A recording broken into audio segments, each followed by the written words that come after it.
जय बालाजी सरकार भक्तों घर में इस जगह पर रख देना केवल 3 मोर पंख घर में पैसों की तंगी नहीं होगी और घर धन धान्य से सदा भरा रहेगा।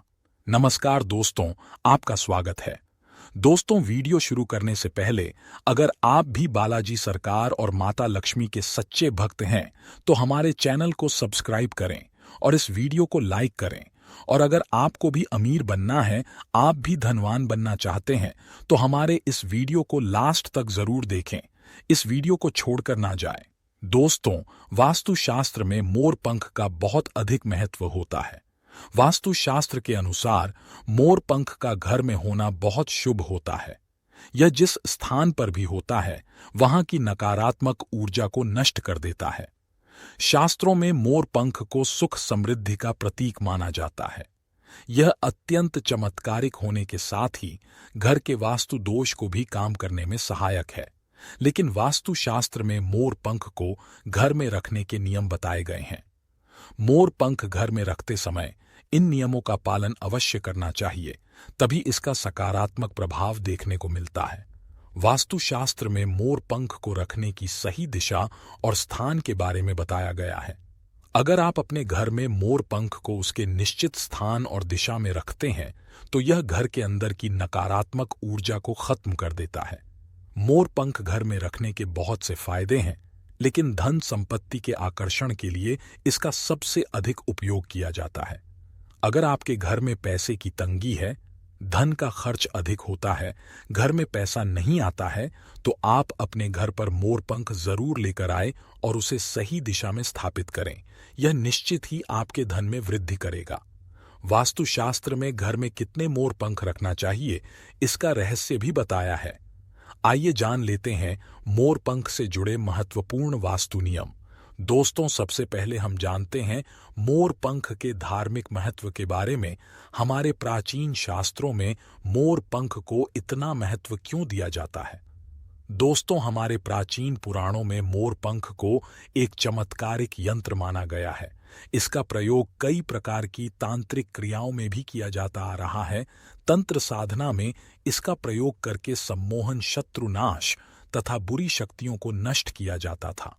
इसके अलावा ज्योतिष विद्या में भी मोर पंख का प्रयोग किया जाता है। ज्योतिष शास्त्र में मोर पंख से जुड़े उपाय भी बताए गए हैं। रोगों को नष्ट करने में भी मोर पंख सहायक होता है। मोर पंख घर से बुरी शक्तियों को दूर तो रखता ही है, साथ सर्प आदि विषैले जानवर मोर पंख के भय से घर में प्रवेश नहीं करते हैं। इसीलिए वन में निवास करने वाले लोग इसे अपने घर के पास रखते थे। मोर से जुड़ी पुराणों में कई कथाएं लिखी हुई है। प्राचीन युग में संध्या नाम का एक असुर रहता था, तो देवताओं ने मोर की सहायता से उसका वध कराया और देवताओं को उनका आधिपत्य फिर से प्राप्त हुआ। सभी देवताओं ने मोर की प्रशंसा की और उसे भी पूजनीय होने का वरदान दे दिया। तभी से मोर को बहुत ही पवित्र माना जाता है। जिस स्थान पर भी मोर पंख होता है वहां पर 9 ग्रहों का अशुभ प्रभाव नहीं पड़ता है। दोस्तों, केवल ऋषि मुनि और देवता ही नहीं बल्कि भगवान श्री कृष्णा भी मोर की प्रशंसा करते हैं। भगवान श्री कृष्ण ने मोर की श्रेष्ठ का वर्णन किया है और उन्होंने मोर के पंख को अपने मुकुट में धारण करके मोर के श्रेष्ठ होने का प्रमाण भी दिया है। मोर पंख के बिना भगवान श्री कृष्णा कहीं पर भी नहीं जाते हैं। श्री कृष्ण कहते हैं, मोर शांति और प्रेम का प्रतीक है। मोर सुख समृद्धि का भी प्रतीक है। मोर का पंख मनुष्य की हर प्रकार की नकारात्मक शक्ति से रक्षा करता है। दोस्तों, मोर को विविध देवी देवताओं के प्रतीक के रूप में पुराणों में दिखाया गया है। मां लक्ष्मी देवी, सरस्वती प्रसवती, भगवान श्री गणेश, भगवान कार्तिकेय जी, ऐसे अनेक देवी देवताओं का संबंध मोर से जोड़कर दिखाया जाता है। मां लक्ष्मी धन संपत्ति ऐश्वर्य प्रदान करने वाली देवी है। मां लक्ष्मी को मोर पंख अत्यंत प्रिय है। मां लक्ष्मी के पास मोर पंख रखने से माता प्रसन्न होती है। माता सरस्वती का वाहन मोर है। इसीलिए विद्यार्थियों को अपने पास मोर पंख अवश्य रखना चाहिए। यदि आप घर में बांसुरी में मोर पंख डालकर अपने घर में रखते हैं तो इससे परिवार में सुख शांति का वातावरण निर्माण होता है। दोस्तों, हमारा घर एक मंदिर की तरह होता है। अगर इसमें रहने वाले सदस्य रोज आपस में झगड़ा करने लगे तो यह मंदिर कम युद्ध का मैदान अधिक लगने लगता है। घर में कलेश और झगड़ा होने के कई कारण हो सकते हैं, लेकिन सबसे बड़ा कारण होता है घर में नकारात्मक ऊर्जा का प्रवेश करना। हमारे घर में यह नकारात्मक ऊर्जा आखिर कहां से प्रवेश करती है और इस नकारात्मक ऊर्जा को दूर करने के लिए कौन से उपाय करने चाहिए? वास्तुशास्त्र के अनुसार प्रत्येक घर में नकारात्मक ऊर्जा फैलाने वाली चीज मौजूद होती है। इन वस्तुओं के बिना हमारा घर चल नहीं पाता है। इन वस्तुओं को तो हम घर से बाहर नहीं निकाल सकते हैं, लेकिन उसे नकारात्मक ऊर्जा को अवश्य बाहर निकाल सकते हैं। इसके लिए हमें मोर पंख का प्रयोग करना चाहिए। आप 3 मोर पंख ले और उसे अपने घर के मुख्य द्वार के पास हवा में जोर से हिलाइए। इससे आपके घर के अंदर की नकारात्मक ऊर्जा आपके घर से बाहर चली जाएगी। अगर आप रोज सुबह ऐसा करते हैं तो आपके घर के अंदर की संपूर्ण नकारात्मक ऊर्जा धीरे धीरे समाप्त हो जाएगी और आपके घर में सकारात्मक वातावरण का निर्माण होगा।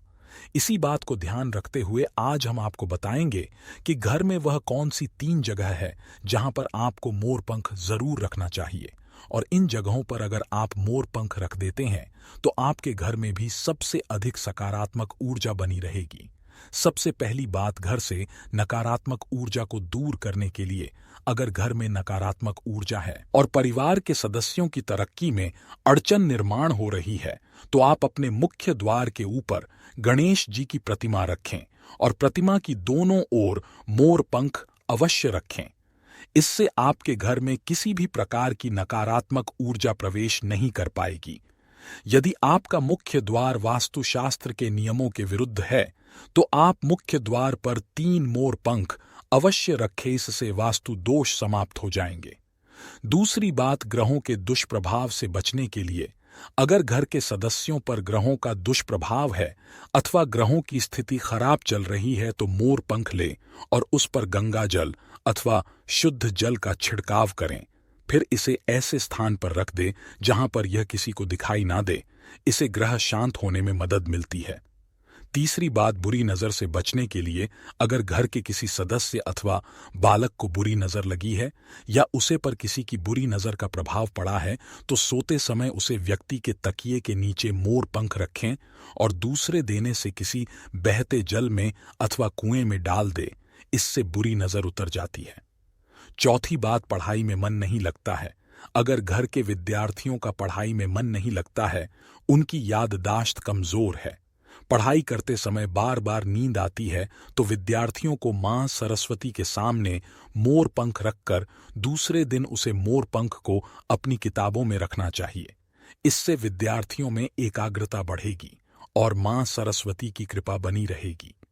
5वां उपाय, दुष्ट शत्रुओं से छुटकारा पाने के लिए अगर कोई शत्रु जानबूझकर आपको परेशान कर रहा है और बार बार आपको नुकसान पहुंचाने का प्रयास करता है तो मंगलवार के दिन हनुमान जी की मस्तक का सिंदूर मोर पंख पर लगे और सुबह के समय बिना नहाए ही इस बहते हुए जल प्रवाह में अथवा कुएं में डाल दे।